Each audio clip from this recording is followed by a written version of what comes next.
When neuroinflammation activates, the rate of damage to brain cells is 10 times higher.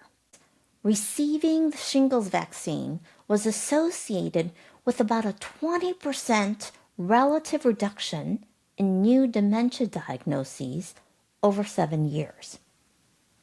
And the effect was stronger in women. In the last episode, I talked about the recent Cochrane review on the anti-amyloid drugs for the treatment of Alzheimer's disease. So, some quick context if you're new here. Alzheimer's disease is characterized by two proteins that build up in the brain, amyloid and tau. They're the hallmarks of the disease. And in large part, due to something called the amyloid cascade hypothesis, it's the reason so much drug research has been focused on finding ways to clear amyloid. Now, the Cochrane review, this is a large systematic review of anti-amyloid Alzheimer's drugs, concluded that removing amyloid after symptoms appear does not result in clinically meaningful benefits. So in plain English, even the best of these drugs can only slow the progression, and not by that much. So to understand why this is the case, I want to share with you a metaphor that one of the world's leading Alzheimer's researchers and a professor of neurology at Harvard, Dr. Rudy Tanzi, uses to describe the disease progression. Okay, and it provides the perfect setup for what we're going to talk about in this episode. So Dr. Tanzi likens amyloid to a match. And when tau starts accumulating in the brain, he calls it a brush fire. And when neuroinflammation activates, when the brain's own immune system gets stuck in the on position, we have a forest fire. And according to Dr. Tanzi, when neuroinflammation activates, the rate of damage to brain cells is 10 times higher.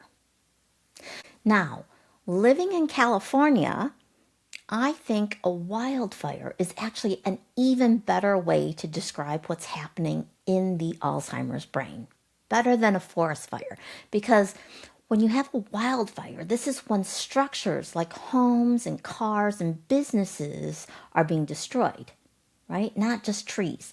And when enough damage has occurred, this is when symptoms appear.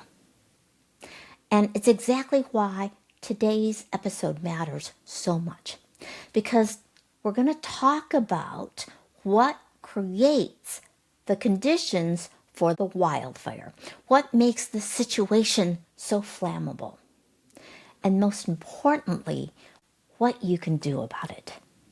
So let's dive in.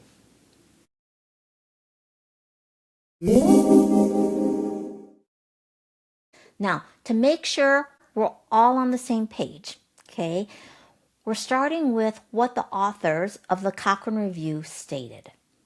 And I quote, "Successful removal of amyloid from the brain does not seem to be associated with clinically meaningful effects in people with mild cognitive impairment or mild dementia due to Alzheimer's disease." And in the previous episode, I made the case for why I think it's really a matter of timing, okay? Because amyloid plaques start accumulating decades before symptoms appear.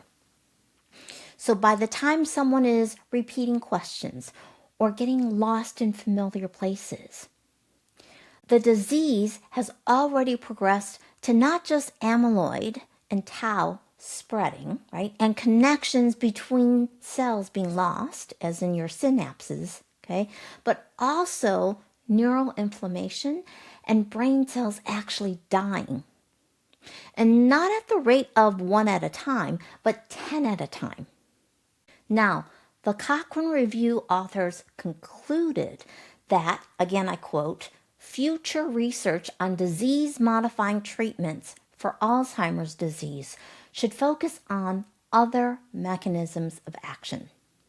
So when I say disease modifying, we're talking about treating the disease, not just symptoms. So other examples of disease modifying treatments would be things like antibiotics for a bacterial infection, right? Versus cough syrup to suppress a cough, right? Cough is a symptom of a cold virus.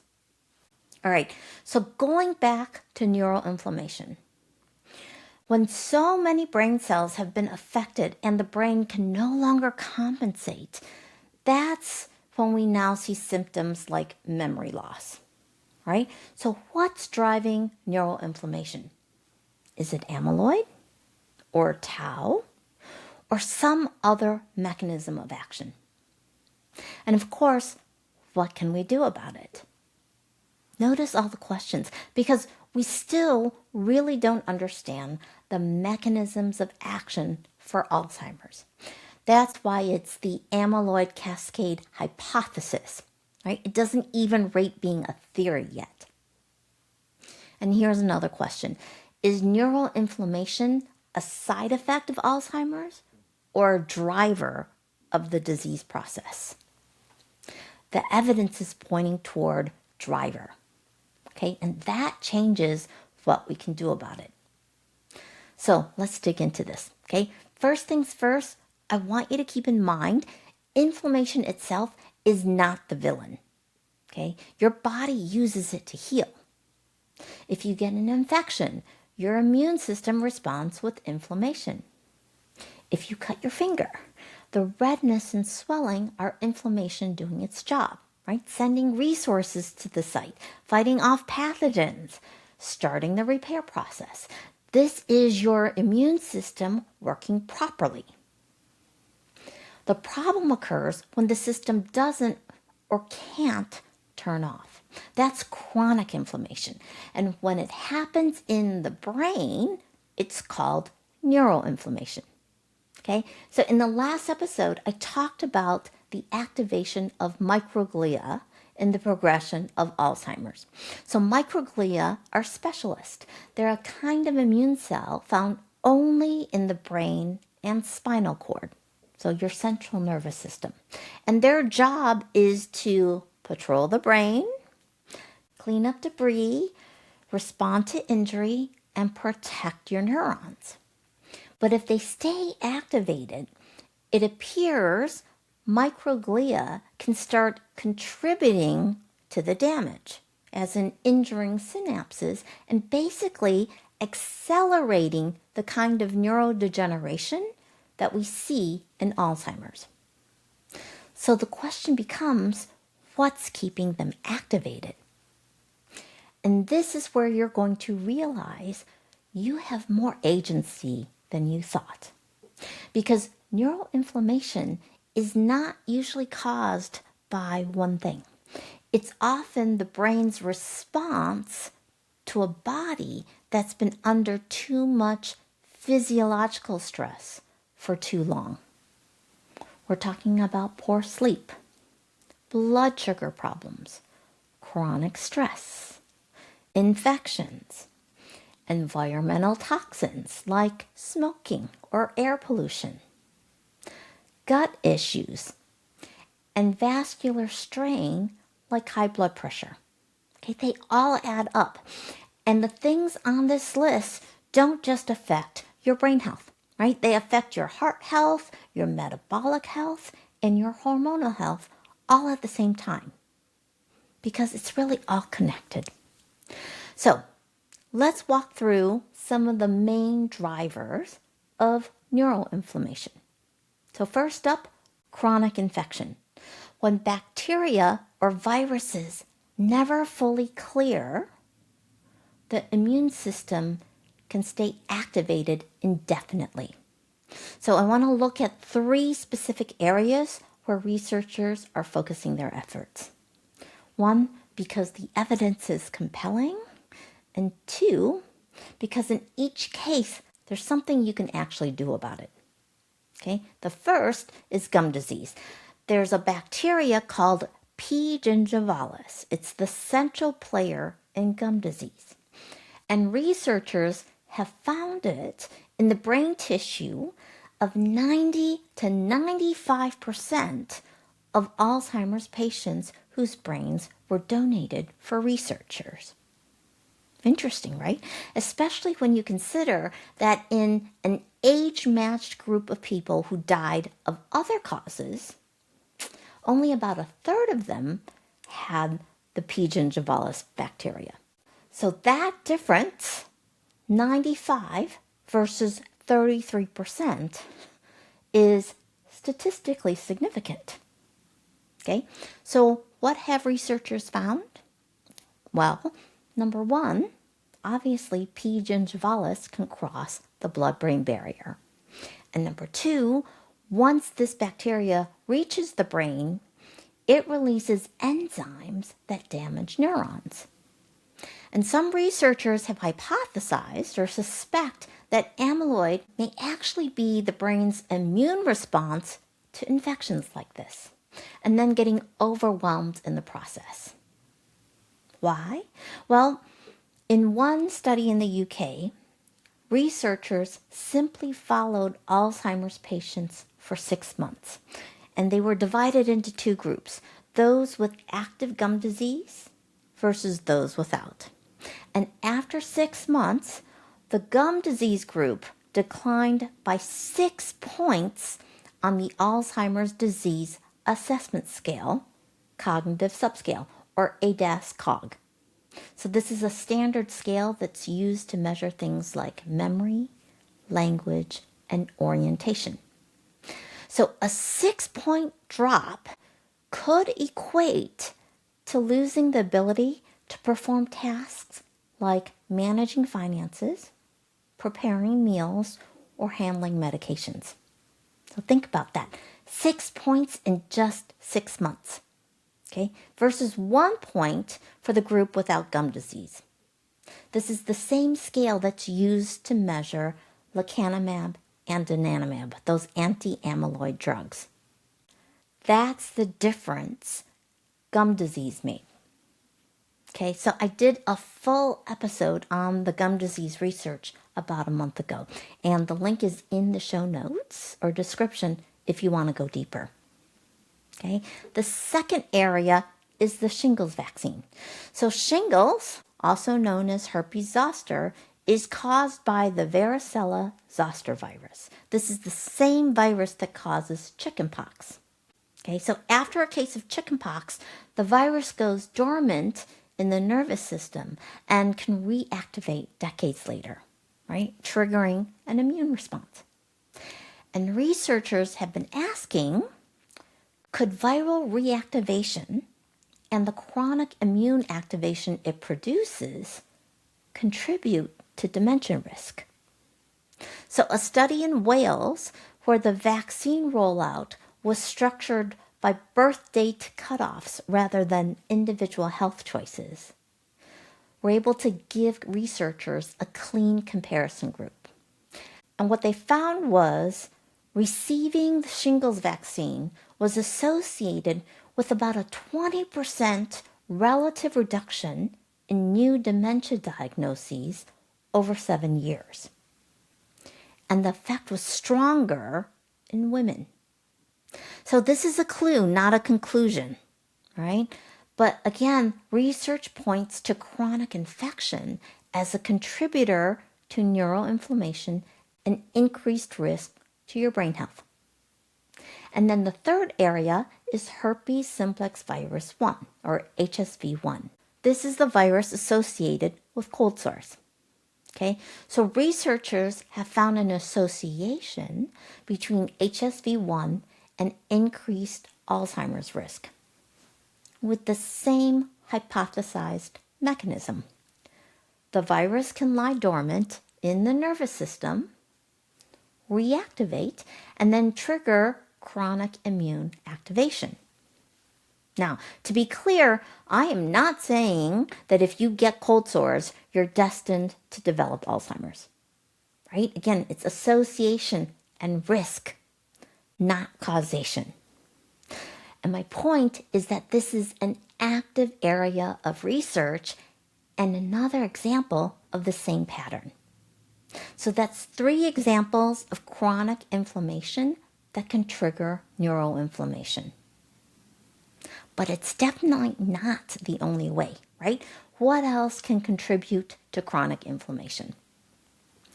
Metabolic dysfunction. So both high blood sugar and insulin resistance are inflammatory. And the brain's preferred fuel is glucose. So when energy metabolism isn't working properly, this can profoundly affect brain function. What else? Chronic stress. So like inflammation, stress itself isn't bad for you, right? As a matter of fact, short-term cortisol is actually anti-inflammatory.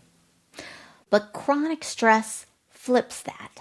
So it keeps cortisol levels elevated, right? And the microglia activated, and even compromises the blood-brain barrier. So if you picture your brain marinating in cortisol, you instinctively know that's not good for you, right? Okay, what else? Poor sleep. So sleep, specifically the stage called deep sleep, is when your brain gets to clear the most waste, okay, including amyloid and tau. And research has shown that even just one bad night of sleep can measurably increase amyloid. So chronic sleep disturbances, right? Things like obstructive sleep apnea, night sweats, and insomnia, as well as chronic sleep deprivation, are both things you'll want to address if they're an issue for you. Okay, then we have an inflammatory diet. We're talking ultra-processed foods and refined sugar that feed pro-inflammatory bacteria. And then loneliness or social isolation also acts as a chronic stressor. So researchers have found the effects of loneliness are comparable to smoking 15 cigarettes a day. Let me repeat that. Researchers have found the effects of loneliness are comparable to smoking 15 cigarettes a day. So let's bring this all together. And I want to go back to the metaphor that Dr. Tanzi uses to describe the disease progression, right? Again, where amyloid is the match, tau is when there's a brush fire, and neuroinflammation is a forest fire, or what I think of as a wildfire. Okay, so I want you to think about what makes a wildfire so hard to contain and put out. In California, it's the conditions at the end of the summer, when it's been months without rain, right? We're talking hot weather, low humidity, dry brush everywhere, high winds, right? All of them together, and then a campfire that wasn't completely extinguished, or a spark from a car, or a lightning strike becomes catastrophic. So for the brain, chronic stress is like the weather conditions for that fire. Elevated cortisol, disrupted sleep, metabolic dysfunction, social isolation, chronic infection. These are the low humidity, the dry brush, and the hot wind. They don't cause Alzheimer's on their own, but they make the terrain dramatically more flammable. So how do we decrease flammability? For those of you new to this podcast, allow me to introduce you to the Restored Protocol. It's 8 protective lifestyle factors to help you build an Alzheimer's resistant brain. So we've touched on a few of them today: sleep, oral health, nutrition, and stress management.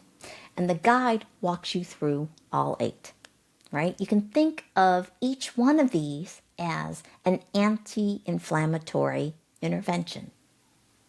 And together, they address every driver we talked about today: infection, metabolic dysfunction, stress, sleep, diet, isolation, all of it and more.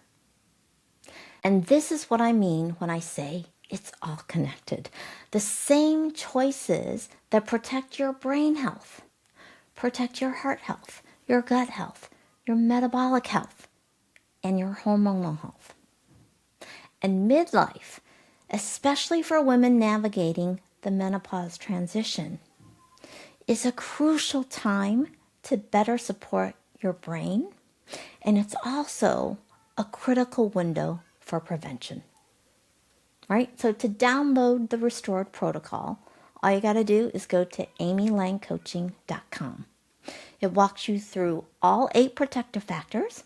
It's free, it's evidence-based, and it's a short list of things that actually make a real difference, with starting points that won't overwhelm you. Right? So the link is in the show notes. And if you're watching on YouTube, just use the QR code on the screen right now. Right? And if your mom or dad was recently diagnosed and you're in research mode, right? That's why you're watching this video, trying to figure out how best to support them. And maybe you're feeling overwhelmed and not sure where to start. I want you to know I created the First Steps Guide. It's 8 things you need to know so you can support your parent with more clarity, calm, and confidence. It's what I wish I had when my mom was just diagnosed. Okay, so again, the link to download that is in the show notes or the description. And if you're on YouTube, you can use the QR code that's on the screen. All right, finally, if you found this episode helpful, please like and share it. Send it to a friend, your sister, your brother, someone who's been doom scrolling the Alzheimer's headlines, right? And needs a different kind of conversation. And of course, if you haven't subscribed yet, please do. Alrighty? So I want to wrap things up today with a quote from Ian V. Rowe. Agency is learning not to see ourselves as victims of our circumstance, but rather as architects of our own better futures, and to do so even in the face of real obstacles.